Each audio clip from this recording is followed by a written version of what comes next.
हमारी आंखों के सामने बहुत कुछ घटित हो रहा है, हम अनभिज्ञ हैं, हमको समझ ही नहीं आ रहा कि प्रकृति रोज सिखा रही है कि जलना तो पड़ेगा। और देखो कहानी इसकी, ये बर्ड किंगडम का राजा है ईगल।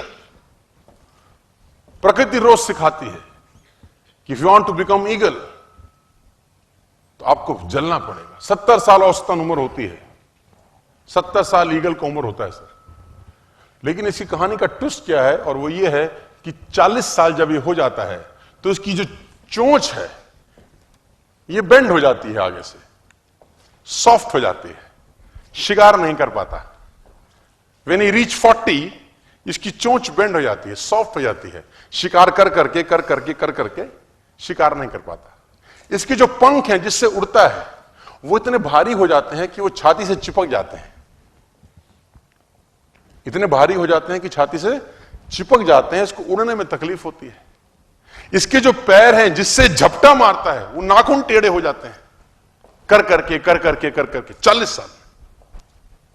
अब इसके पास चॉइस है कि 40 साल के बाद मर जाए, क्योंकि उड़ सकता नहीं है, शिकार कर नहीं सकता, पंख भारी हो गए, उड़ना दिक्कत, शिकार पकड़ नहीं सकता क्योंकि पैर के नाखून खराब हो गए, और पकड़ भी ले तो चोंच से उसको मार नहीं सकता। अब इसके पास चॉइस है 40 साल में क्या वो मर जाए। लेकिन मैं आपको बताना चाहूंगा, प्रकृति सिखाती है कि ईगल ऐसा नहीं करता। 40 साल की उम्र में ईगल अपने एरिया की सबसे ऊंची चोटी पर चला जाता है, और जो चोंच है उसको सामने वाले पत्थर पे मारना चालू करता है। जब चोंच पत्थर पे मारी जाती है तो पीड़ा होती होगी, और वो पीड़ा सहता है, मार मार के पत्थर पे मार के खून निकलता है, लहूलुहान हो जाता है, दर्द से मर रहा होता है, लेकिन मारता रहता है और चोंच को तोड़ देता है। इसलिए तोड़ता है कि प्रकृति नहीं देगी, लेकिन वो जो तोड़ने का प्रोसेस है वो पीड़ादायक है।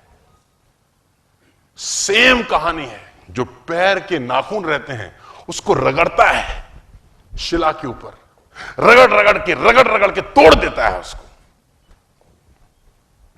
कितना पेनफुल रहता होगा यार।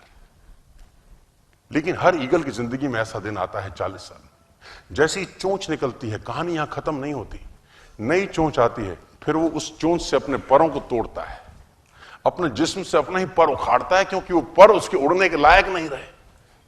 भयंकर पीड़ा होती होगी, भयंकर। लेकिन इस प्रोसेस से हर ईगल गुजरता है अपनी जिंदगी में सर। और 40 साल के इस प्रोसेस में 6 महीने के बाद वो एक नया ईगल होके 30 साल और जीता है, 30 साल और जीता है सर। तो आहुति तो देनी पड़ेगी। आज कल परसों चॉइस आपकी है। मैं फिर कहता हूं, आज कंफर्टेबल हो जाएंगे तो जिंदगी अनकंफर्टेबल होगी, आज अनकंफर्टेबल हो जाएंगे तो जिंदगी कंफर्टेबल होगी।